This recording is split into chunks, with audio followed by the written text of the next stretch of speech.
Hi అండి, జిహెచ్వి electrical works and entertainment ఛానల్కి స్వాగతం అండి. LG front load washing machine customer call చేయడం జరిగిందండి. ఇది స్పిన్కి వెళ్ళేటప్పుడు సౌండ్ హెవీ సౌండ్ వస్తుందంట. పక్కింటి వాళ్ళు కూడా కంప్లైంట్ ఇస్తున్నారండి, సౌండ్ ఎక్కువ వస్తుందని, డిస్టర్బెన్స్గా ఉందని చెప్పారు. చూస్తే బేరింగ్లు పోయినాయి అనుకుంటాండి, రీప్లేస్మెంట్ చేయాలన్నమాట బేరింగ్లని. ఇప్పుడు బేరింగ్లని ఎలా రీప్లేస్ చేయాలనేది ఈ వీడియోలో చూద్దామండి. మొత్తం వాషింగ్ మెషిన్ మొత్తం డిస్మాంట్లింగ్ చేసుకోవాలండి. చేసుకున్న తర్వాత అప్పుడు మనకి లోపల డ్రమ్, ఇన్నర్ డ్రమ్ అన్నీ తీసేసి ఇప్పుడు బేరింగ్ రీప్లేస్మెంట్ చేద్దామండి. ఎలా చేద్దామని ఈ వీడియోలో తెలుసుకుందాం ఒకసారి. కౌంటర్ వెయిట్స్ అండి, అవి గ్రే కలర్ ఉన్నాయి కదా, అవి కౌంటర్ వెయిట్స్ అనమాట. మనకి బ్యాక్ సైడ్ మోటార్కి ఇది ఫ్రంట్ సైడ్ అనమాట కౌంటర్ వెయిట్. ఆ కౌంటర్ వెయిట్ లేకపోతే ఏమవుద్దంటే మీకు బ్యాలెన్స్గా ఉండదు drum.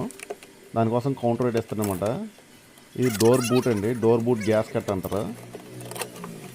Door boot gas cut కూడా తీసేసాము. తర్వాత ఇది మోటార్ అండి కనిపించేది.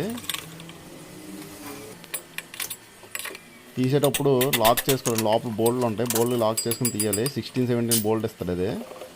ఇది స్టార్టర్, అది స్టార్టర్ మనకి వైండింగ్ కనిపించేది. మనం ఇప్పుడు తీసాం కదా, అది రోటర్ అనమాట. ఇది డైరెక్ట్ డ్రైవ్. డైరెక్ట్ డ్రైవ్ అంటే డ్రమ్కే మోటార్ ఉంటుందండి. ఇండైరెక్ట్ డ్రైవ్ అంటే కింద సపరేట్గా మోటార్ ఇచ్చి బెల్ట్ ఇస్తారనమాట. అదిగోండి, ఇది ఇన్వర్టర్ కాబట్టి దీనికి సెన్సార్ ఏమి ఇవ్వలేదు, డైరెక్ట్గా ఇచ్చేసాడు. నాన్ ఇన్వర్టర్ అయితే స్పీడ్ సెన్సార్ కూడా వస్తుంది.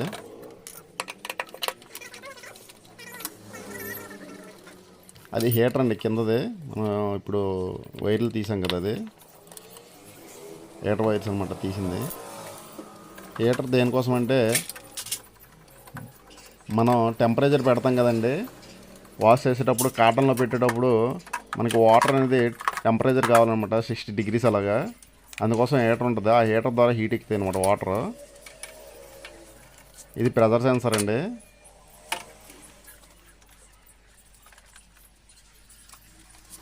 అన్నీ తీసామండి. కింద చాకప్ జార్స్ ఉంటాయి, అయ్యండి బ్లాక్ చాకప్ జార్స్ అనమాట. ఆ చాకప్ జార్స్ కూడా ఇది 8 kgs కాబట్టి మూడు ఇచ్చాడండి. తక్కువ కెపాసిటీ 5.5, 6 kgs అయితే మీకు 2 వస్తాయి అనమాట. కౌంటర్ వెయిట్ దీనికి 2 ఇచ్చాడు కదా ఫ్రంట్. అదే లైట్ వెయిట్ తక్కువ kgs 5 kg 6 kg washing machine అయితే ఫ్రంట్ ఒకటి ఇస్తాడు, టాప్లో ఒకటి ఇస్తాడు అనమాట. బ్యాక్ సైడ్ టాప్లో ఈ డ్రమ్ము మనం ఓపెన్ చేస్తామండి. బేరింగ్ మార్చాలంటే డ్రమ్ కంపల్సరీ ఓపెన్ చేయాలన్నమాట. ఓపెన్ చేస్తే కానీ బేరింగ్ మార్చడానికి అవ్వదు, ఎందుకంటే ఇన్నర్ డ్రమ్ మనం బయట తీయాలి కాబట్టి. తీసుకోవాలి నీట్గా.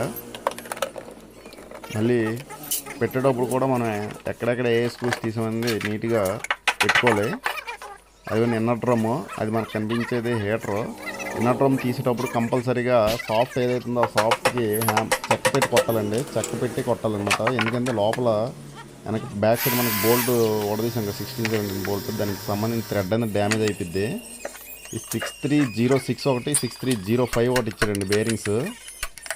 బేరింగ్ కూడా వేస్తామండి, కొత్త బేరింగ్ వేసాము. ఈ 6306 అండి ఫ్రంట్ సైడ్ ఉండేది. బ్యాక్ సైడ్ ఉండేది 6305. ఈ 2RS బేరింగ్ అంటారు. 2RS అంటే రబ్బర్ సీల్ అండి. 2RS బేరింగ్స్ అంటే ఏం లేదండి, 2RS అంటే RS అంటే రబ్బర్ సీల్ అనమాట. రబ్బర్ సీల్ బేరింగ్స్ ఎందుకంటే మనం ఇది ఆయిల్ సీల్ అండి, వాటర్ సీల్ కానీ ఆయిల్ సీల్ అని ఏదైనా అనొచ్చు. అది ఆయిల్ సీల్ ఒకవేళ ఫెయిల్ అయితే బేరింగ్లోకి వాటర్ వెళ్ళిపోకుండా మనం రబ్బర్ సీల్ వేస్తాడనమాట. రబ్బర్ సీల్ అయితే బేరింగ్లోకి వాటర్ వెళ్దు, అంత త్వరగా వెళ్ళిపోయిద్ది, బట్ ఏంటంటే అంత త్వరగా వెళ్దు. ఆ రబ్బర్ సీల్ అనేది పాతదే పెట్టేసామండి. ఇది 6305 అండి బేరింగ్ నెంబరు. మామూలుగా అయితే 6206, 6205 కూడా ఉంటాయి. ఇది కొంచెం పెద్దది కాబట్టి 6306, 6305 ఇచ్చాడు. వేస్తామండి. డ్రమ్మును మళ్ళీ యాజ్ ఇట్ ఈజ్గా అసెంబుల్ చేస్తున్నాం. అసెంబుల్ చేసిన తర్వాత మనకి ఏదైతే బోల్ట్స్ తీసామో ఆ బోల్ట్స్ అన్నీ మొత్తం వేసేయాలండి. ఏ ఒక్కటి కూడా వదలకూడదు. అన్ని బోళ్ళు ఉన్నాయి కదా, ఒకటే పక్కన పెడదామంటే అది వాటర్ లీక్ అయిపోయిద్ది. అందుకోసం కంపల్సరీగా అన్ని బోల్స్ వేయాలి, అన్ని బోల్స్ ఫుల్ టైట్ చేయాలి. ఫుల్ టైట్ చేసిన తర్వాత మాత్రమే అది అసెంబుల్ చేయాలండి, లేదంటే వాటర్ లీక్ అవుతుంది. మీకు ఒక్క దగ్గర వాటర్ లీక్ అయిందంటే అది ఎక్కువ అయిపోయిందండి అలాగా. అందుకోసం బోల్ట్ పక్కాగా టైట్ చేయాలి, ఒక్క బోల్ట్ వేసుకుంటూ రావాలి. వేసుకుంటూ వచ్చిన తర్వాత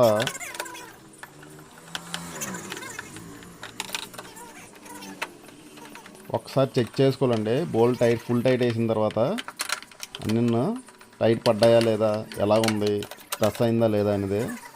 ఒక్కసారి ఏమవుతుందంటే గాడిలో కూర్చోకుండా సైడ్కి వెళ్ళిపోయిద్ది డ్రమ్ము, వెళ్ళిపోయి టైట్ వేసేటప్పుడు మనకు టైట్ అయిపోయిద్ది. బట్ ఏంటంటే గ్యాప్ ఉండి గ్యాప్ల నుంచి వాటర్ వస్తుంది అనమాట. మొత్తం బోల్డ్ వేసిన తర్వాత చెక్ చేసుకోవడం బెటరు. ఇది ప్రెజర్ సెన్సార్ పైప్ అండి, కింద బాటమ్ నుంచి తీసుకుంటారు ప్రెజర్ సెన్సార్. టాప్ లోడ్ కదా, తక్కువ వాటర్ పెట్టిద్ది ఇందులోన ఫ్రంట్ లోడ్ కంటే. చాక్ అబ్జార్స్ అండి, చాక్ అబ్జార్స్ బాగానే ఉన్నాయి. చాక్ అబ్జార్స్ అంటే మనకి బైక్ ఉండేటప్పుడు స్ప్రింగ్స్ ఏమి ఉండవండి, లోపల ఒక రబ్బర్ సీల్ ఇస్తాడు, ఆ సీల్ మీద ఉంటుంది.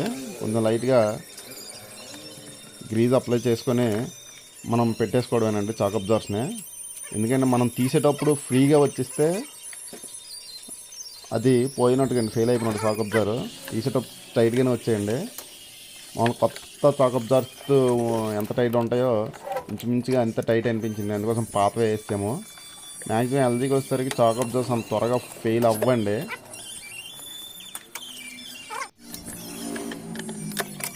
కింద ట్యూబ్ అండి అది. డ్రమ్ నుంచి మనకి డ్రైన్ మోటార్ ఉంటుంది కదా, డ్రైన్ మోటార్కి కనెక్షన్ అనమాట. డ్రమ్ నుంచి డ్రైన్ మోటార్ కనెక్షన్ అది, డ్రైన్ ట్యూబ్ అంటారు. డ్రైన్ ట్యూబ్కి క్లాంపు పెట్టేయడమేనండి మామూలుగా. మొత్తం సపోర్ట్లు అన్నీ తీసామండి, డ్రమ్ తీసేటప్పుడు అడ్డంగా ఉన్నాయనేసి. బాడీకి సంబంధించింది అన్నీ వేసేయడమే యాజ్ టీజ్గా.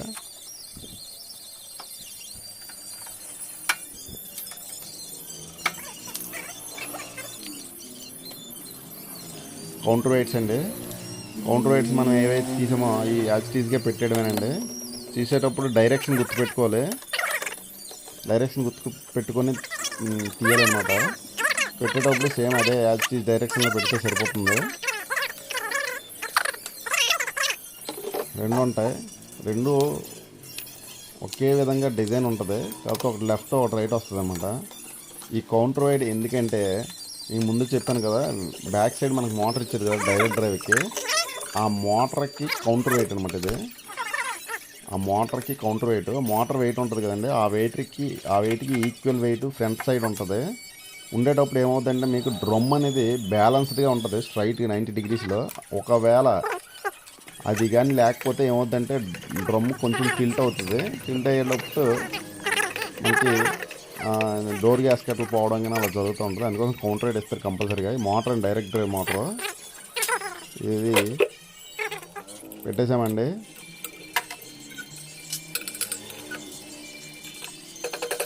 టైట్ వేయాలండి, వేసేటప్పుడు జస్ట్ లైట్గా హ్యామరింగ్ చేసుకోవాలి. హ్యామరింగ్ చేస్తే ఏంటంటే కొంచెం మీకు ప్రాబ్లం లేకుండా ఉంటుంది. కొన్ని బోల్ట్స్కి అయితే మరీ లూజ్ అనిపిస్తే ఎరాల్ రెడ్ పెట్టడమేనండి, లైట్గా చివరి ఎడ్జస్ట్లో ఎరాల్ రెడ్ పెడితే మీకు ఏమవుద్దంటే ఎరాల్ రెడ్ ఆరిపోయిన ఫుల్ టైట్ అయిపోయింది. అది హీటర్ అండి, హీటర్ కనెక్షన్ ఇస్తున్నాం, అది హీటర్ సెన్సార్ అనమాట. హీటర్కి కంపల్సరీగా ఎర్త్ అనేది ఇవ్వాలండి, చాలా ఇంపార్టెంట్. ఎందుకంటే హీటర్కి ఎర్త్ లేకపోతే మీకు షాక్ కొట్టే ప్రమాదం ఉంటుంది. కొన్నిసార్లు మన పర్మనెన్స్ ఇష్యూలు ఎలక్ట్రీషియన్లు ఉంటారు కదా, వాళ్ళేమో ఫేస్ డైరెక్ట్ ఇచ్చారంటే హీటర్కి డైరెక్ట్గా ఫేస్ వెళ్ళిపోతూ ఉంటుంది. మీకు అదే హీటర్ ఫెయిల్ అయిపోయింది అనుకోండి, మీరు లోపల చేపెట్టేటప్పుడు షాక్ కొట్టే ఛాన్సెస్ ఎక్కువ ఉంటాయి. అందుకోసం కంపల్సరీగా హీటర్కి అనేది ఎర్త్ ఉండాలి. వాషింగ్ మెషిన్కి మస్ట్ అండ్ షుడ్ అండి, కంపల్సరీగా వాషింగ్ మెషిన్కి ఎర్త్ కనెక్షన్ అనేది ఉండాలండి. ఇప్పుడు లేటెస్ట్ వాషింగ్ మెషిన్స్ అయితే 100 కాదండి 1000% ఎర్త్ కనెక్షన్ అనేది ఉండాలి. ఎందుకంటే ఇన్వర్టర్ టైప్ అన్నీ వచ్చేది, ఇన్వర్టర్ టైప్ అన్ని లైట్గా ఇండక్షన్ అనేది వస్తుందండి బాడీకి. కాబట్టి కంపల్సరీగా మస్ట్ అండ్ షుడ్ ఎర్త్ అనేది ఉండాలండి. ఏ ఎలక్ట్రానిక్ ఐటమ్స్కైనా కంపల్సరీగా ఎర్త్ ఇచ్చుకోవడం బెటర్ అండి, ఇచ్చుకుంటే మీకు చాలా మంచిది. థ్యాంక్ యూ ఫర్ వాచింగ్ అండి, థ్యాంక్ యూ సో మచ్. మా ఛానల్ని సబ్స్క్రైబ్ చేసి సపోర్ట్